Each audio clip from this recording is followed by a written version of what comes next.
इस चैनल से जुड़े सभी विद्यार्थियों को गुड मॉर्निंग। आज आपको इस वीडियो में जय प्रकर्म का तीसरा भाग परिवहन में मनुष्य का हृदय के बारे में बताएंगे।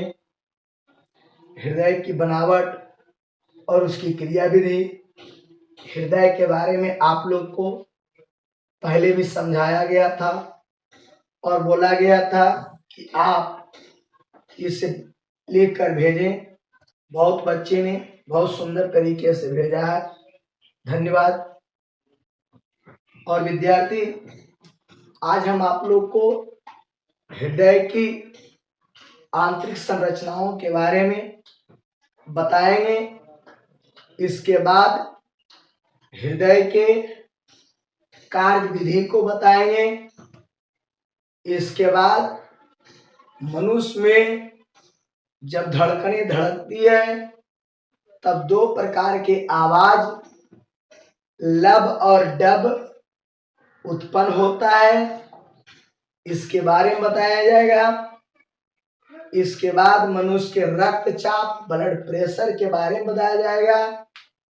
इसके बाद आपको स्पंदन क्रिया के बारे में बताया जाएगा और फिर मनुष्य में रक्तों के बारे में पढ़ना है। इसके बाद लसिका। तो यहां तक हम लोग देखिए कहां तक पढ़ाया जाता है। आप सभी पॉइंटों को गौर से देखेंगे, सुनेंगे और फिर नोट भी करेंगे। सुन लेने देख लेने के बाद दोबारा चैनल को खोलिए और उसको जहां देखिए बोर्ड पर लिखा हुआ है उस बातों को कॉपी पर लिख डालिए। यदि होमवर्क पड़ा हुआ है तब उसको बना डालिए, सही हो या गलत हो। जब तक आप गलत नहीं करेंगे तब कभी सही नहीं होगा। इसलिए पहले बनाइए, समझ में आएगा। होगा गलत, एक दिन उसी से धीरे धीरे धीरे गलत की प्रतिशत मात्रा घटते जाएगा और उसी से सही होने की मात्रा बढ़ते जाएगा। बच्चा यदि गुड़कने के बाद यदि वो खड़ा होता पैरों पर चलने के लिए तो कितने बार गिरता है, लेकिन फिर भी वो बच्चा चलने के लिए पैरों को धीरे धीरे संभाल कर चलता है। आप भी इसी प्रकार से धीरे धीरे संभाल कर चलिए, एक दिन आप दौड़ने लगिएगा। हम पढ़ाई से जीवन में इन सभी उदाहरणों को देते हैं जिससे आप जिस अंधविश्वास में हैं वो दूर हो जाए कि सुधरेगा नहीं, हम नहीं सुधरेंगे, पढ़ाई नहीं संभलेगा। ऐसी बात नहीं, आप मेहनत करते रहेंगे तब, अन्यथा। तो आइए हम आपको मनुष्य के हृदय के बारे में फिर बोलते हैं, इसके बाद लिखते हैं। आपको बताया गया था कि मनुष्य के जो हृदय छाती के अंदर फेफड़े और डायफ्राम के मध्य में स्थित होता है, जो मध्य रेखा पर ही स्थित होता है, लेकिन यह बाईं ओर थोड़ी घूमी होती है, इसलिए बाईं कक्ष में यह महसूस किया जाता है, बाईं ओर महसूस किया जाता है विद्यार्थी जी। और इसकी बनावट बंद मुट्ठी की तरह होता है, जिसका ऊपर का भाग थोड़ा चौड़ा और नीचे का भाग थोड़ा नुकीला हो।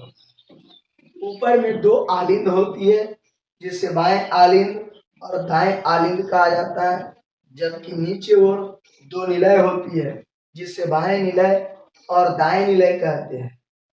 हृदय की बाहरी सतह पर परिहृदयक झिल्ली होती है जो हृदय को घर्षण से बचाता है, तथा हृदय के अंदर जो द्रव होती है उसे परिहृदय द्रव कहते हैं। यह हृदय को चोट से बचाने का काम करता है। तो परिहृदय झिल्ली और परिहृदय द्रव दोनों काम करता है हृदय को सुरक्षा करने के लिए। आइए क्वेश्चन और उसके उत्तर देखते हैं। क्वेश्चन है, हृदय की बनावट एवं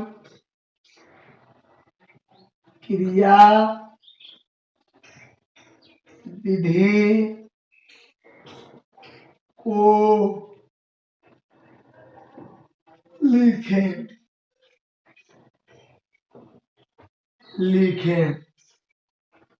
ये मनुष्य की हृदय है जिसकी बनावट और क्रिया के बारे में बताना है।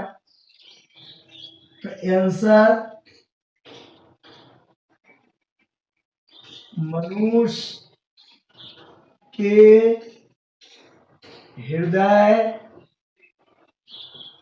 छाती के अंदर डायफ्राम और फेफड़े के मध्य में मध्य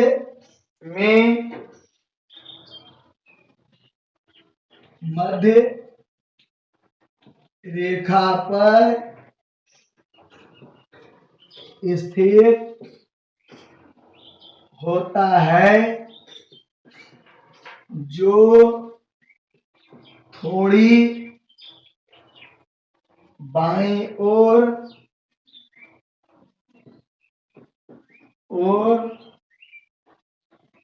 घुमा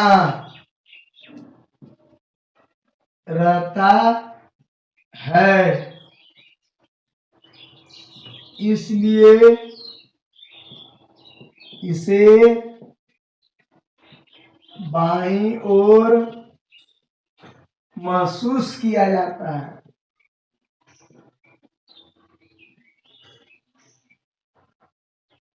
महसूस किया जाता है। हृदय की बनावट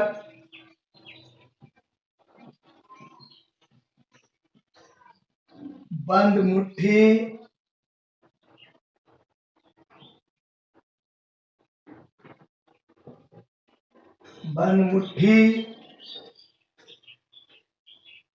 के समान होता है,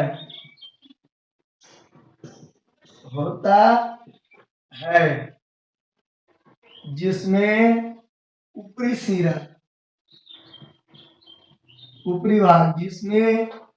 ऊपरी भाग थोड़ी चौड़ी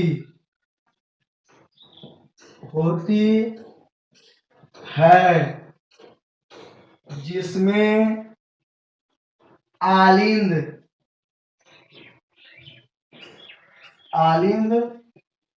होता है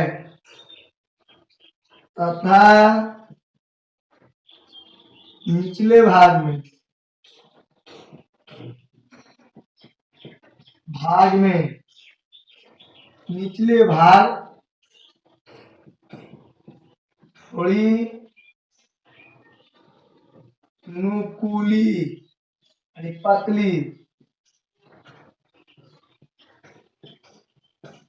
होती है।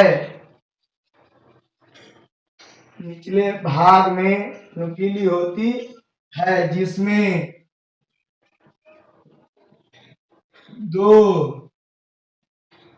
निलय होता है। हृदय के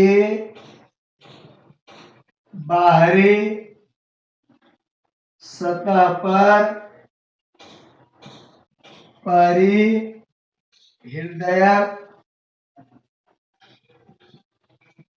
झिल्ली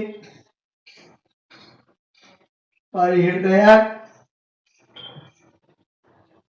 झिल्ली होती है जिसे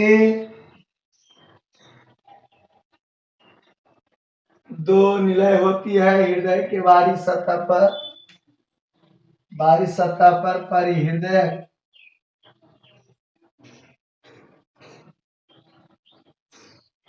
परिहृदय झिल्ली होती है जो घर्षण से बचाता है तथा अंदर की ओर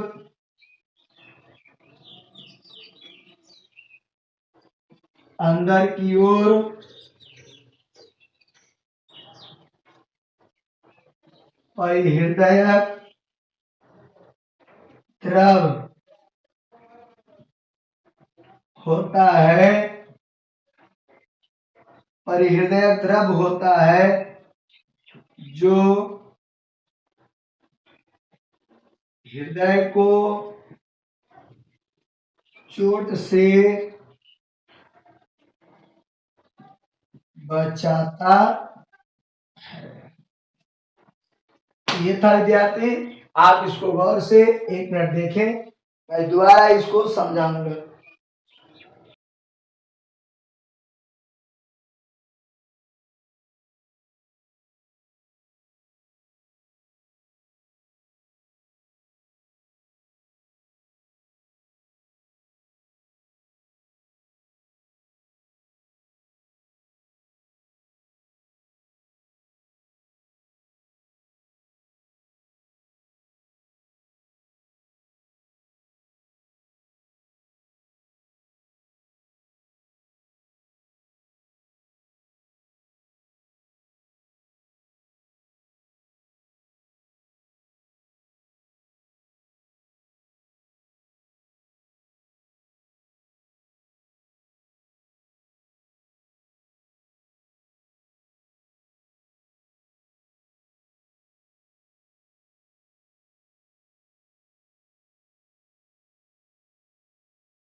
देखिए विद्यार्थी, इसको एक बार मैं फिर से बोल देता हूं।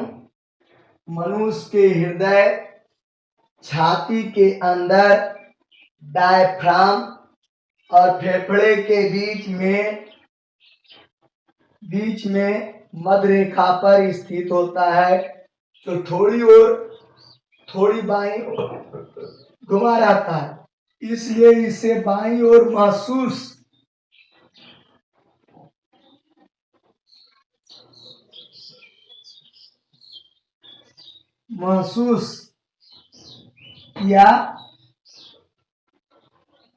किया जाता है।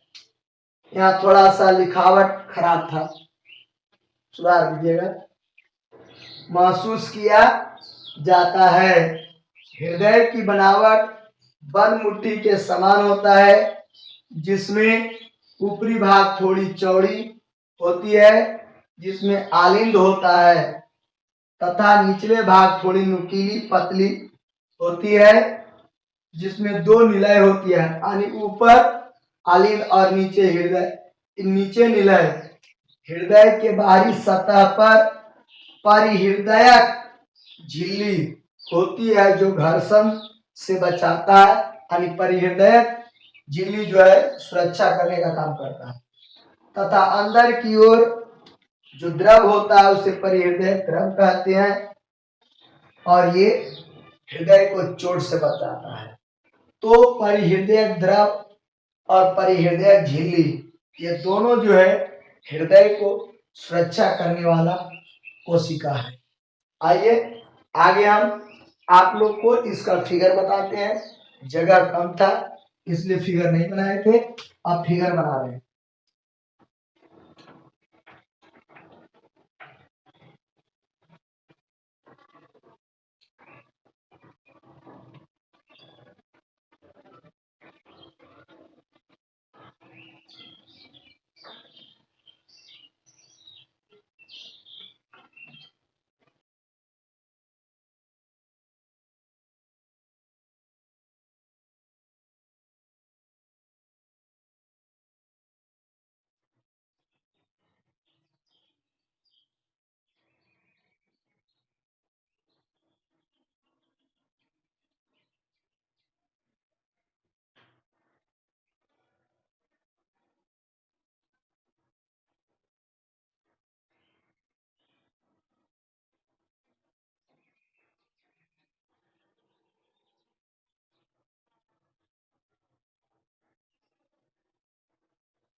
देखिए विद्यार्थी, फिगर बन के तैयार हुआ। मनुष्य के हृदय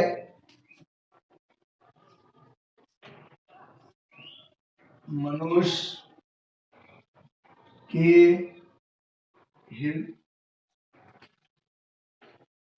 हृदय की संरचना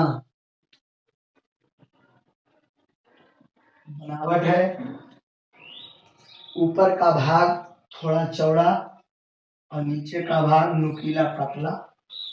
नीचे में दोनों ओर मिलाय होती है और चौड़ा वाला भाग में दोनों ओर आलिंद होता है।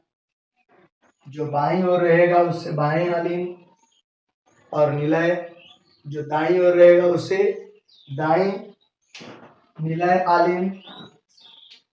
फुसफुसीय शिरा, फुसफुसीय धमनी, महाधमनी और इस तरह भी, चूंकि दो इधर रहता है दो इधर रहता है,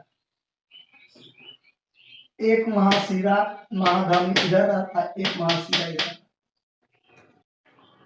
ये मनुष्य के हृदय है। अब आइए, इसमें दो क्रिया होती है, एक सिस्टोल की क्रिया, एक डायस्टोल की क्रिया। जब हृदय के कक्ष को सिकुड़ने की क्रिया होगी तो इसको सिस्टोल की क्रिया कहते हैं। और जब फैलने मतलब शिथिलन या फैलना नहीं बुलाएगा, शिथिलन की क्रिया होता है तब उसे डायस्टोल कहते हैं। सिस्टोल और डायस्टोल। एक सिस्टोल और एक डायस्टोल को बनने में लगभग 0.80 सेकेंड से 0.83 सेकेंड समय लगता है। 0.80 से 0.83 सेकेंड, मतलब 1 सेकेंड से कम समय लगता है। सिस्टोल और एक डायस्टोल। जब एक सिस्टोल और एक डायस्टोल दोनों मिल जाएगा, जुट जाएगा, तब जाकर करके हृदय के अंदर वाली कक्षों में धड़कन का निर्माण होता है। यानी मनुष्य में धड़कनों का निर्माण सिस्टोल और डायस्टोल क्रिया से होती है। यस, एक सिस्टोल और एक डायस्टोल को मिलने में इतना समय लगता है और वो जब मिल जाता है तो वही धड़कन बन जाता है। अर्थात एक धड़कन को बनने में यही समय लगेगा, एक धड़कन को बनने में यही समय लगेगा। और इस सेकेंड को 1 मिनट से गुना कर देंगे तो लगभग 72 से 75 बार 1 मिनट में आता है। इसलिए मनुष्य में 1 मिनट में धड़कनें जो धड़कती है 72 से 75 बार। इस धड़कनों को एक मशीन से डॉक्टर मापता है। आप देखते होंगे कान में लगाता और सीने के पास या बैक साइड में लगा कर देता, उसको नाम है आला। क्या नाम है? आला। तो ये आला का काम है ध्वनि, जो हृदय के अंदर ध्वनि यानी धड़कन उत्पन्न हो रही है, उस धड़कनों की जो आवाज है वो 2 प्रकार की आवाज होती है, लब और डब। कौन कौन? लब ध्वनि और दूसरा डब ध्वनि। लब और डब मतलब मनुष्य में जो हृदय में जो धड़कन उत्पन्न होती है उस धड़कन की आवाज का क्या नाम है? लब और डब। पहले जो धड़कनें उत्पन्न होती है लब और दूसरा धड़कन उत्पन्न होती है डब। तो ये 1 मिनट में लगभग 72 से 75 बार धड़कनें धड़कती है। जो मनुष्य हेल्थ स्वस्थ है, किसी भी बीमारियों से ग्रसित नहीं है। इस ध्वनि को, हृदय में उत्पन्न ध्वनि को सुनने के लिए जिस यंत्र का उपयोग किया जाता है उसे याला या स्टेथोस्कोप कहते हैं। वो अंग्रेजी वर्ड है, आला। अब विद्यार्थी, यह ध्वनि जो हृदय के अंदर उत्पन्न होती है, यह ध्वनि को हम लोग हृदय के बाद भी कहीं दूसरे जगह दूसरे रूप में महसूस करते हैं। वो कहां पर? कलाइयों पर। देखते होंगे कि कभी साधारण टेस्ट में जाते हैं या कुछ हमारे शरीर के अंदर हो जाता है, तो घरों में भी परिवार लोग भी हाथ पकड़ के देखते हैं कि क्या महसूस हो रहा है। देखिए पकड़ने की तरीका क्या है, देखिए देख रहे, पकड़ने का तरीका, 4 अंगुली नीचे, 4 अंगुली नीचे और 1 अंगुली ऊपर, ऐसे रखिए या ऐसे रखिए, 4 अंगुली नीचे और 1 अंगुली ऊपर, और यहां पर जो आप नस जिसको बोलते हो, ऐसे रक्त परिवहन नलियां कहते हैं, इसको दबाते हैं। ठीक है, अब दबाइएगा विद्यार्थी जी, तो यह भी 1 मिनट में सेम टाइम, सेम बार, यानी 72 से 75 बार ये कंपन महसूस होता है। इस क्रिया को स्पंदन कहते हैं। क्या कहते हैं? स्पंदन कहते हैं। तो विद्यार्थी, तो जितने बारी धड़कनें धड़क रही है उतने बार यहाँ पर जो धमनियां है, शिरा है, उतने बार फड़कती है, कंपन होती है। तो इस क्रिया को स्पंदन कहा जाता है। कभी कभी डॉक्टर देखते होंगे कि रक्तचाप, ब्लड प्रेशर, वो भी आगे पढ़ाएंगे, जब मापते हैं तो यहां पर एक बेल्ट लगाया जाता है। इस बेल्ट की मदद से रक्त नलियां का दाब बढ़ती है, क्योंकि हवा दिया जाता है। हवा, एयर देने के बाद जो रक्तचापी यंत्र होता है, रक्त को मापने वाली यंत्र को रक्तचापी यंत्र कहते हैं। इसके मदद से धमनिया में प्रवाहित रक्त और शिरा में प्रवाहित रक्त का दाब को मापा जाता है।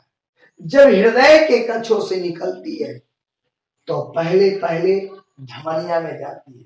कहां जाती है? धमनिया में, क्योंकि हृदय से रक्त शरीर के विभिन्न भागों में, तो धमनिया में। जो धमनिया का ब्लड प्रेशर 120 mmHg होता है, धमनिया का में प्रवाहित रक्त, क्योंकि यह हृदय से डायरेक्ट निकल रहा है और धमनिया में जा रहा है, जिसका दाब कितना होता है? 120 mmHg। और जब शरीर में पहुंच जाता है विभिन्न भागों में, तो जैसे जैसे शरीर में फैलते जाएगा इसका प्रेशर घटते जाएगा, और जब वो शिरा में पहुंचती है तब उसका दाब हो जाता है 80 mmHg। समझिए, 80 mmHg।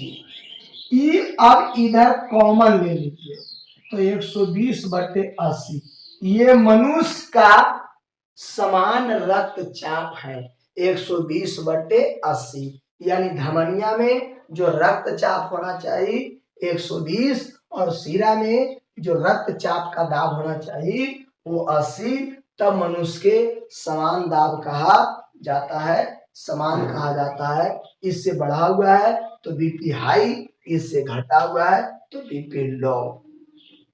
ब्लड प्रेशर हाई और ब्लड प्रेशर लो के नाम से जाना जाता है। आप इस बातों को ध्यान से रखिए, कोई दिक्कत नहीं होगा, है ना? तो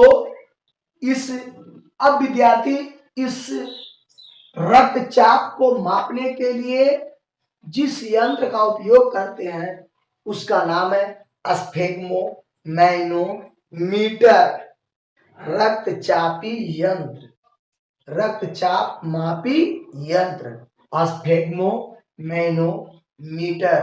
और इस दाब को क्रमानुकुंचन दाब कहते हैं। सॉरी, इस दाब को 120/80 आया, इसी को मनुष्य का रक्तचाप कहते हैं। आप याद रखिएगा इस बातों को, ऐसे तो हम सब इन बातों को लिखेंगे।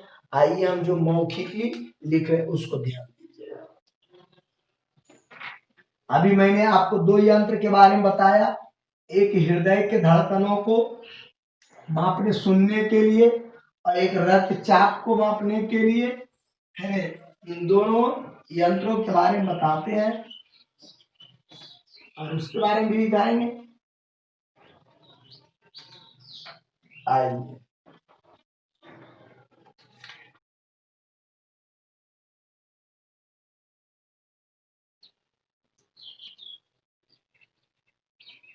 देखिए विद्यार्थी जी, छोटा छोटा बात है। हृदय के कक्षों को सिकुड़ने के क्रिया को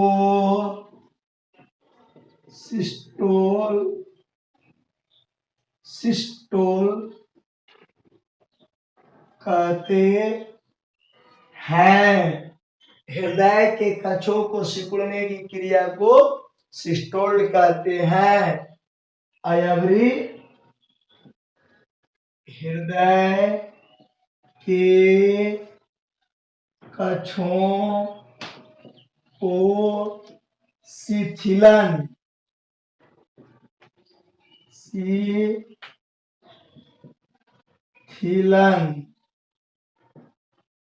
की क्रिया को डायस्टोल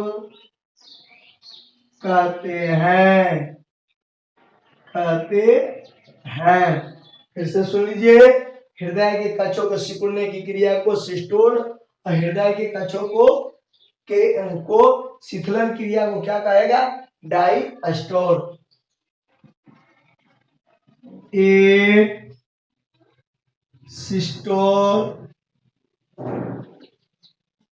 सिस्टोल और एक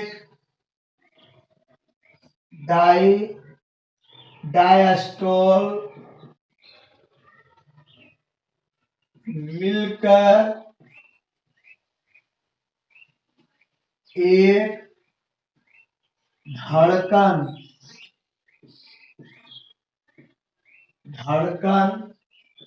बनाता है। आप बताए थे कि एक सिस्टोल और एक डायस्टोल को मिलने में 0.80 से 0.83 सेकेंड समय लगता है। सुन लिया कि ये वो मिलने में कितना समय लगता है? 0.80 से 0.83 सेकेंड लगता है और इसको मिलने से धड़कन बनता है। तो एक धड़कन का समय भी यही हो जाएगा। यहां लिखना पड़ेगा कि हृदय में उत्पन्न धड़कन, हृदय में उत्पन्न एक धड़कन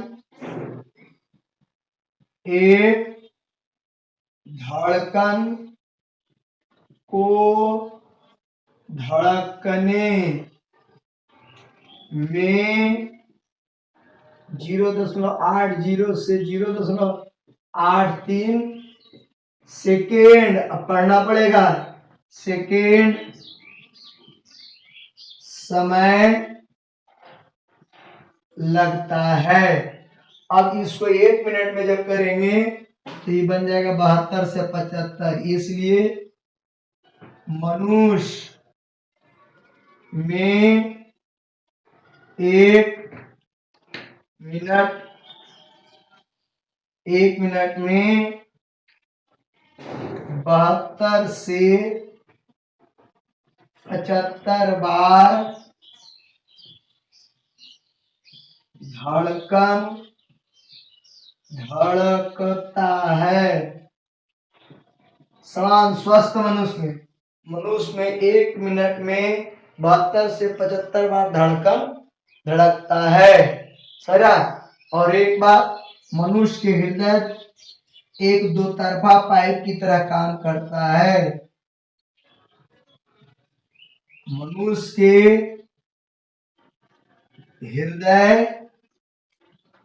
एक दो तरफा पाइप की तरह कार्य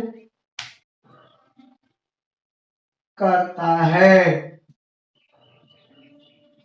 बहुत धीरे धीरे लिखा विद्यार्थी, ये बिल्कुल याद करने वाला बात है, याद करें। सही बच्चों से अनुरोध है, ये सब बहुत छोटी छोटी बात है, इसको आप लोग को याद करना बहुत जरूरी है। आइए, धड़कन को किससे सुना जाता है? तो आला से। रक्तचाप को किससे मापा जाता है? स्फेग्मोमैग्नेटोमीटर से। ये सब पॉइंट और लिखते हैं, इसको एक बार आप पढ़ लीजिए।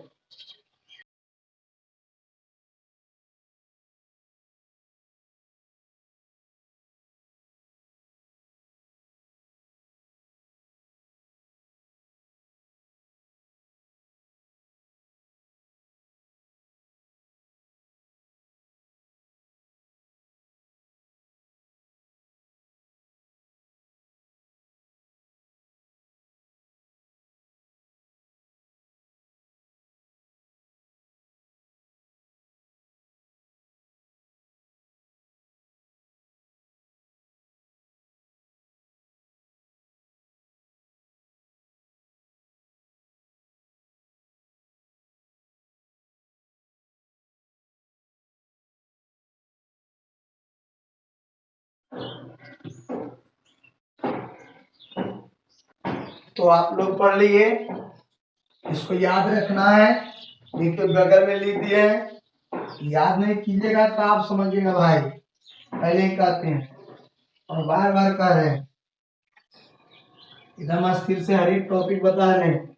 ये नहीं कि लॉकडाउन है तो पढ़ाई डाउन है, नहीं, लॉकडाउन है पढ़ाई हाई कर दो भाई।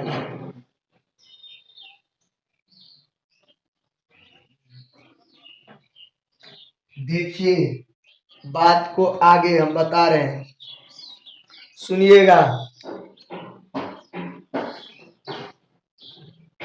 हाँ क्या बोले थे? कुछ पॉइंट और बोले थे कि हृदय में उत्पन्न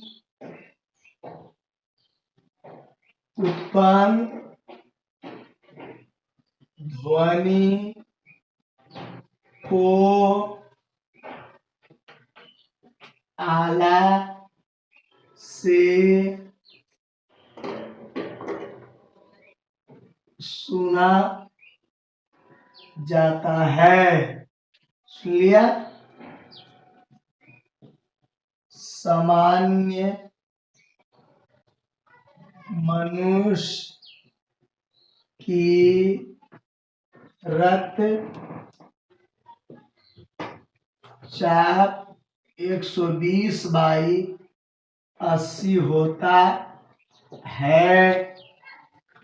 अगला, धमनिया में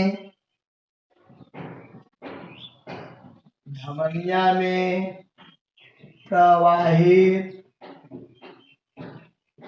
रक्तचाप 120 mmHg होता है। ध्यान से देखिएगा। देखिए, हृदय में उत्पन्न ध्वनि को आला से मापा आला से सुना जाता है, इसको अंग्रेजी में स्टेथोस्कोप भी कहते हैं। सामान्य मनुष्य यानी जो स्वस्थ है, रक्तचाप 120/80 होता है, अभी मैंने बताया। धमनिया धमनिया में प्रवाहित रक्तचाप 120 mmHg होता है, जिसे प्रकुंचन दाब कहते हैं।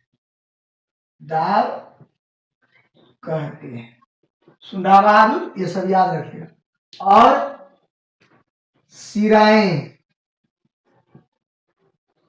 सिराएं में प्रवाहित रक्तचाप 80 mmHg होता है, जिसे अनुशीतलन दाब कहते हैं। समझा? और इसी को मनुष्य का रक्तचाप कहा जाता है। मनुष्य का रक्तचाप या बीपी, मनुष्य का बीपी 120 बटे, लिख देते हैं, मनुष्य का बीपी, ब्लड प्रेशर, बीपी 120/80 होता है। एकदम याद रखने वाली बातें हैं, ये सब चीज याद रहे। और आपको बताया गया था विद्यार्थी जी कि जो रक्तचाप मापते हैं उसको स्फेग्मोमैनोमीटर कहते हैं। मनुष्य के रक्तचाप को मापने वाले यंत्र स्फेग्मोमैनोमीटर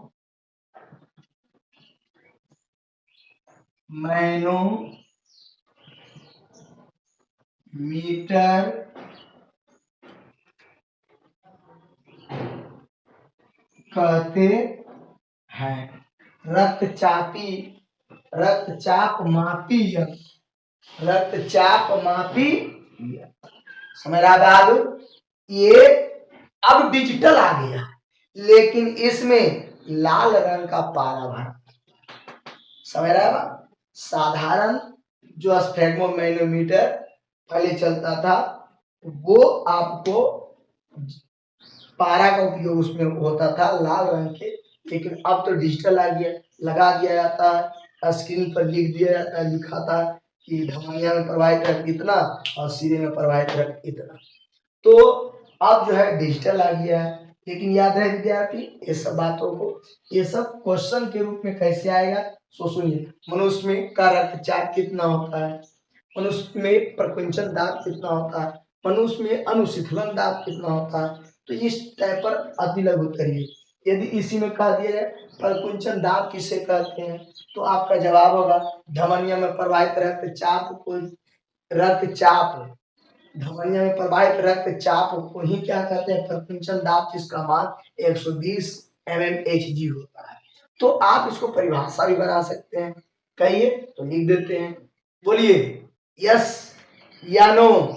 चलिए सुन लिया, तो इसको पहले आप गौर से देख लीजिए, ध्यान से देखिए, 2 मिनट।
तो देख लिया विद्यार्थी जी, आपने इसको ध्यान से, बहुत अति लघुतरीय टाइप पर है, बिल्कुल याद रखिएगा। आइए अब हम आप लोग को क्वेश्चन जुगाड़ करते हैं। आला किसे कहते हैं, स्फेग्मोमैनोमीटर किसे कहते हैं, तापमापी यंत्र थर्मामीटर किसे कहते हैं, ये सब पढ़ा होगा, पहले भी क्लास 9th में भी बताया गया था। तो विद्यार्थी जी क्वेश्चन है, आला किसे कहते हैं। तो देखिए इसको एकदम साधारण है, साधारण तरीका से बोल सकते हैं, वैसा यंत्र जो शरीर में उत्पन्न धड़कनों को मापने के लिए उपयोग किया जाता है उसे आला या स्टेथोस्कोप कहते हैं। इसमें ध्वनि का बहुपरावर्तन होता है। क्लास 9th में जब साउंड पढ़ा रहे थे तो वहां पर भी आला के बारे में पढ़ाए थे। तो वहां पर जो आप पढ़ रहे थे ध्वनि के परावर्तन के आधार पर, और यहाँ पर जो हम लोग पढ़ रहे हैं मनुष्य में हृदय के अंदर जो उत्पन्न ध्वनि है उस ध्वनि को सुनने के आधार पर। समझ रहे, बात एक ही है और कुछ नहीं। तो यहाँ आंसर में आप क्या लिखिएगा, तो वैसा यंत्र जिसका उपयोग, छोटे शब्दों में, जिसका उपयोग हृदय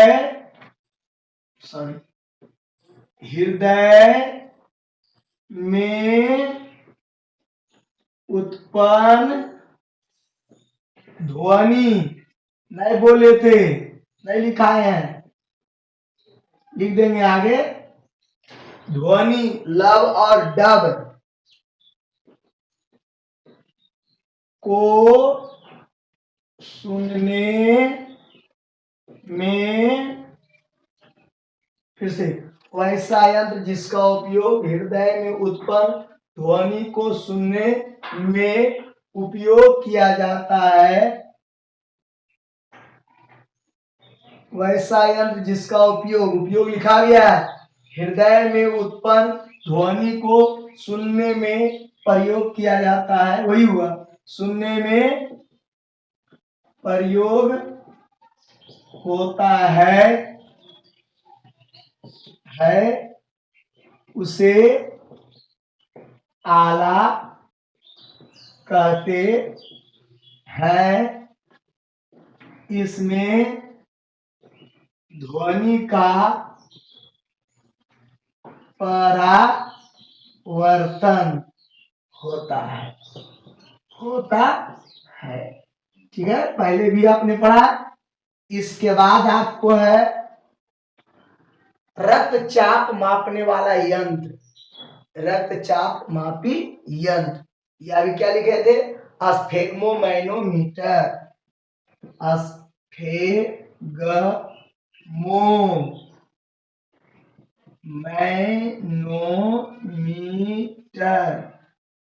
स्फेग्मोमैनोमीटर क्या है, तो ये वैसा यंत्र जिसका उपयोग रक्तचाप को मापने में उपयोग किया जाता है। समझ रही जाती, ये आंसर हो जाएगा, वैसा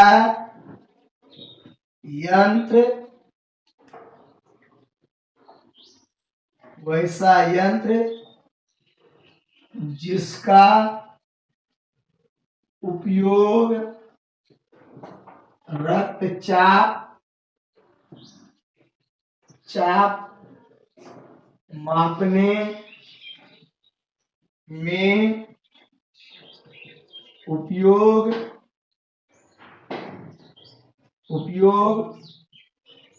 होता है उसे विद्यार्थी स्फेग्मोमैनोमीटर